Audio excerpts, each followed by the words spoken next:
Hey everybody, and welcome to the Econ Outlook. I'm your host James Storin. And this is Jacob Linder. Alrighty, today we are going to be talking about managing credit cards, a subject that is very difficult for a lot of people, but we're going to work through it. Yes, we So, are. there's a lot of reasons why people are bad with credit cards. Jacob, can you tell me a few of them? A couple reasons why people are bad with credit cards. Well, I think one of them relies on a lot of people use them for their monthly expenses, or maybe use them for things that they can't necessarily afford. Focusing on the luxury items, maybe not focusing on the necessities, maybe overspending a little when they should be cutting back. That's kind of the dangers of getting something like a credit card. Instead of, you're a little bit more disciplined when you have something like a debit card, because you see that money in your bank account, in your checking account, go dwindle down with each purchase. So I don't have a credit card. I've been told to get one and start building up my credit and making payments. So let's look at this episode as you talking to me about credit cards. I'll drop in with a little bit of statistics and stuff that I've picked up. And we'll see at the end of the day if I am convinced over whether getting a credit card is a good or a bad idea. And maybe that can help out any of our potential listeners as well. So, so you're kind of saying, and I guess the reputation of credit cards that I see is that, yeah, like you get it and it's free money. It just seems like free money, right? And you just swipe, and then you get your monthly expense and you're like, whoa, I can't afford that. Yeah. And then you're in big trouble. Now, could you tell me a little bit about priming? Because I've heard that kind of contributes to this issue. Yeah, so a big part of how banks make you view your credit card statements, or whoever you have your credit card for, they, on the credit card statement, will at the top put like minimum amount in like bold letters, and it'll be like, oh, you should pay whatever, $40 a month. But if you have the cash, you shouldn't just be making the minimum payment. You should be paying off as much as you can on that. And they kind of prime you to think, oh, maybe this is all I should pay or all I need to pay right now. But if you have the extra cash on hand, then you should be able to pay it quickly as possible. And why is that? And that's just because, if you don't pay off these credit card loans in a way that the bank wants you to, on time. If you don't pay stuff on time, and you just want these loans to kind of dwindle down as fast as you can, because before you know it, things like, interest rates and stuff like that will start to kick back in, and that can really compound how much your original amount of how much you took out on your credit card initially was. So if I spend $100 and I only make the $40 minimum payment, is that other $60 going to be charged interest for next month? So you still have like $60 on like your principal. So I think in terms of interest rates picking up, I think it depends on what the terms and conditions are on your credit card are. But I think for the most part, it's more of, if you fall back on that principal amount, then that interest rate will kick in if you don't pay on time. But so I think the best kind of practice is trying to use your credit card when you have the cash on hand, because you just want to pay off as quickly as possible, and you don't want to worry about falling behind on payments overall. Okay. So now, is this an issue with like the bank and the type of credit card that you're choosing? Are there tactics in which banks, I assume they are, because their ultimate goal on credit cards is just to make money. But are there different tactics that banks, I guess kind of like priming, right, where they will try and lure their customers, or they maybe try and target people who maybe would struggle to make that payment regularly, or have big charges coming up? i.e. a mortgage Yeah. or something like that? Well, it's hard to. I mean, banks, yes, their main goal is to make money, and how they make probably a huge chunk of their money is just from the interest that compounds for people that don't pay on time. Maybe it's a little too far, but some people might say like how they target people can be predatory, and that kind of falls more on the bank side. But I mean, the issue kind of falls on the individual as well as the bank. Because as an individual, you should know kind of the terms of the credit card and what you're walking into. Because if you don't know how to appropriately use it, then the banks will kind of take advantage of you. And there's no way you can get out of it, because that's like a financial obligation that you have to make at some point, or you're going to have to end up paying a lot more money. Right. So I think we've kind of established now that you can very easily fall into a trap with credit cards. But, I have some statistics pulled up here. Credit cards are something that a lot of people depend on, right? 49% of Americans actually use credit cards just to cover their living expenses. And younger generations are even more dependent, because 61% of this generation uses credit cards for that purpose. And 50% of Americans owe over $1,000 in credit card debt. So clearly this is affecting a lot of people, but clearly people rely on using credit cards, and they'll use them anyway. Yeah. So what can people do to avoid falling into that trap? Of just falling what are some good impossible. what are some good practices, I guess, that someone could adapt to make sure that they are not overspending? Yeah, so I think one thing that, I would recommend this for anyone, is to kind of set out a budget for yourself. That can fluctuate from month to month depending on like what you have going on that month, or if some of your expenses are variable, or like a heating bill is going to be more in the winter than it is like in the summer. But I think always setting up a budget, like have a Excel or Google spreadsheet, track all your expenses, make sure that you're hitting that budget and not going over it. So just kind of like before you even get the credit card statement, that that like you're not going to get shocked when you when you get that. You're like, oh, I didn't realize I spent this much. And it's like you can't really do much then. But if you kind of have, I spent 75% of this, so I still have like 25% of my dollars left or whatever. So I think that would be kind of a good way. And I think we're going to touch a little bit later how pros and cons of using a debit versus a credit card. Right. So I guess kind of segueing into that, if I have a credit card and a debit card, how should I decide when to use my credit versus when to use my debit? Obviously, I'm spending the money either way, right? I have the $100 on my debit card or $100 on my credit card. So, what's stopping me from just using one or the other every single time? So credit card is, it's very good in terms, if you pay stuff off on time, it can actually be very beneficial for like rewards and things along those lines.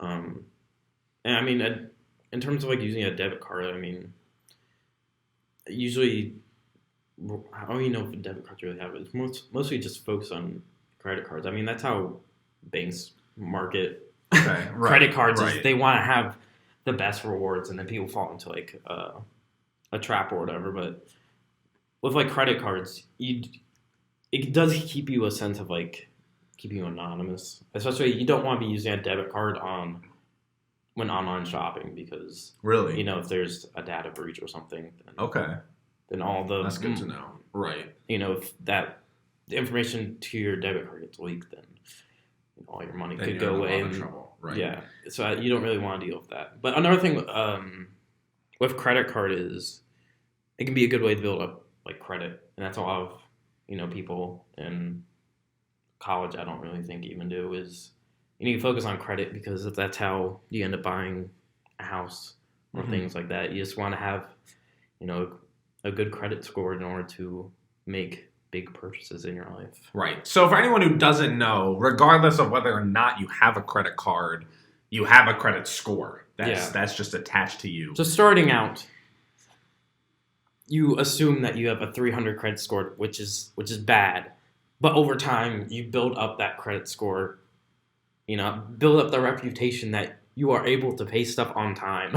Right. Pretty much. Yeah. So your payment history and you're paying bills on time, that accounts for 35% of your credit score. Biggest factor there. So if you do miss payments on your credit card, or even I guess if you make the minimum payment, but you have a much larger outstanding balance, that's going to negatively affect your score, right? And of course, that can carry with you, your whole life, right? It's not even once you take care of the problem later, that's still going to be a credit score that you have to try and build back, and it's going to affect you whenever you have to make a large payment on something, which you're going to have to at some point, right? I mean, most people have to take out a mortgage when they buy a house. Or when they buy a car, or even renting, I think. Right, or even buying a refrigerator. So, so credit score is something that's going to stick with you, and even just being able to make payments on time, even when you don't have a lot of money,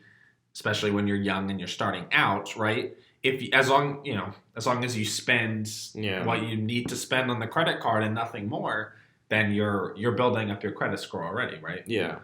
Well, I think, and a lot of people have a problem with, these credit score ranges, how they're oriented, because, maybe starting out as a teenager or whatever, you struggle, you don't have, stable income or whatever going into it, so maybe you struggle to make some payments, but let's say, 10 years down the line, have stable income, then you're able to make all your payments on time, but that history can still kind of haunt you, because people are gonna look at that and analyze it and be like, "Oh, why didn't?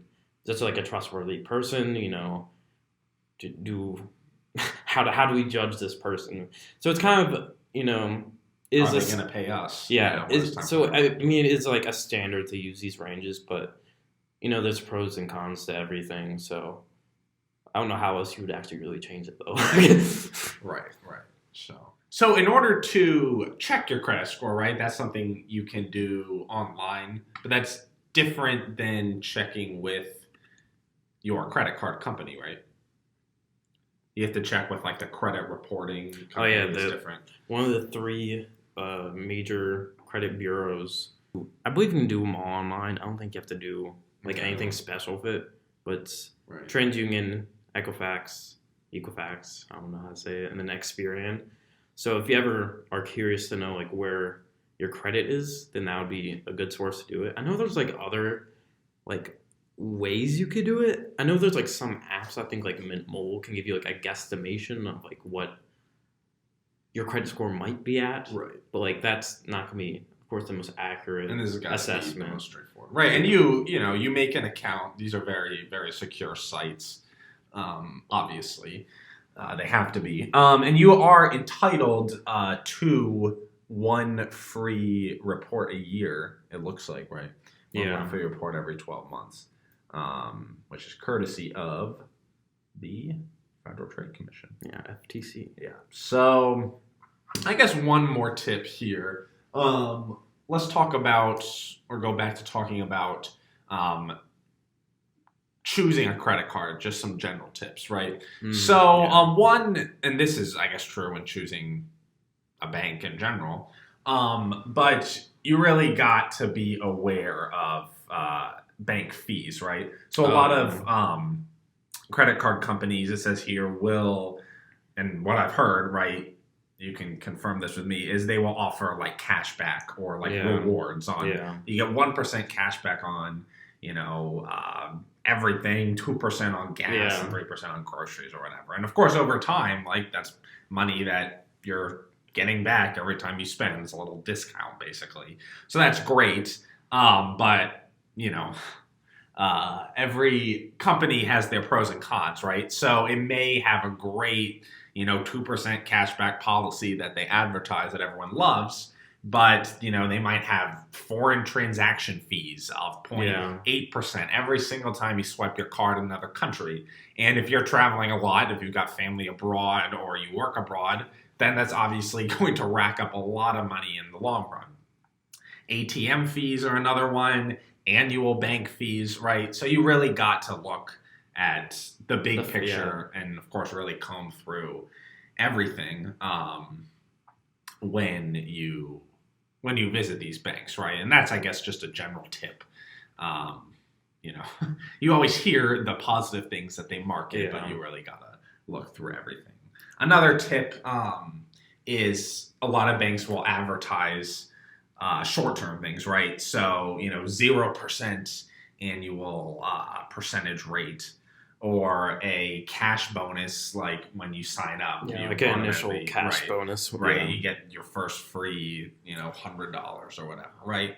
Those are great for like the short term, but you really got to think about what's going to benefit you long term, because your credit score is not going to go away when you get a new credit card. It's going to be stuck with you for your entire life. Yeah, I mean, that's another good point. You don't want to be opening up credit cards willy-nilly just because. Right.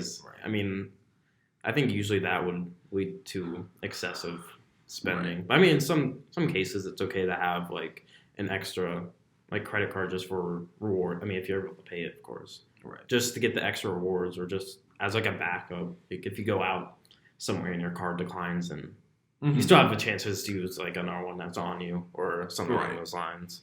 So would you advise like having one like primary credit card and then maybe having one, that's a backup?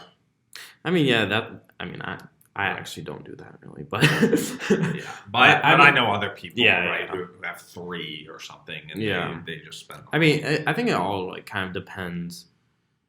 I mean, it's using the rewards to your like greatest benefits. Right. There's some, some company or some credit cards I open through like companies. Like I know, like the Apple card. If you use this card on an Apple purchase, and you get, I don't know the exact percentage, like 5%, but like you want like the highest percent back as you can. Right, and that might sound great because you have a Mac and the AirPods and an iPhone, and those things are expensive. But it's like, well, I only buy an Apple product like once every couple of years. So like, is 5% back on my, my $1,000 Mac?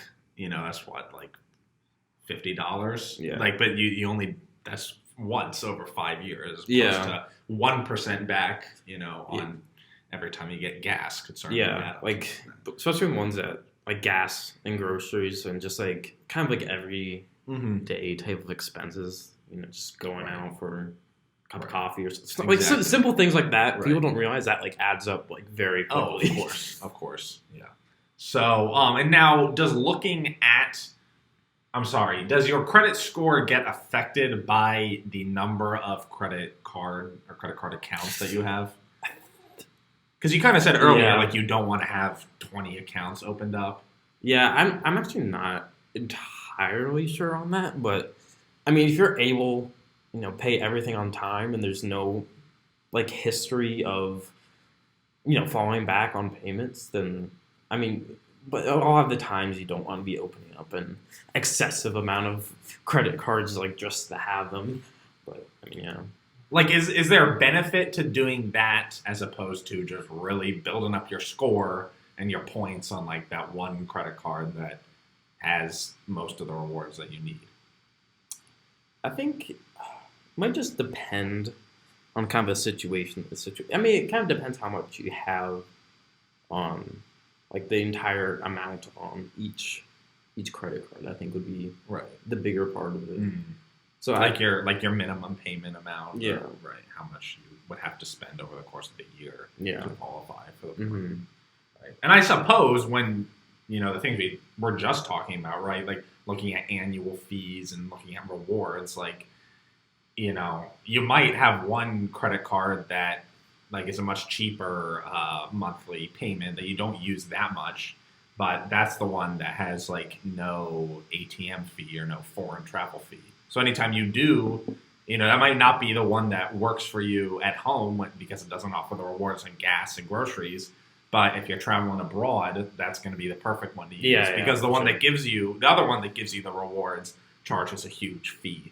Yeah, it's very much on a Transactions. situation, Right. like situation basis. So You want the credit card that can fit most of your needs. So, all right. So, as I am the newbie here, I will wrap this up, and you can correct me on my summary here. So, to me, it seems like, right, you get your credit card, and it's safer, protects you from fraud, which is obviously huge because the amount of crazy hacking that's Yeah. available nowadays. And B, you have some rewards, right? So you get some cash back here and there, which again, like you said, can really, really add up over time. So those are huge benefits. So as long as you spend wisely, as long as you make that spreadsheet and budget yourself every month, Yeah. right?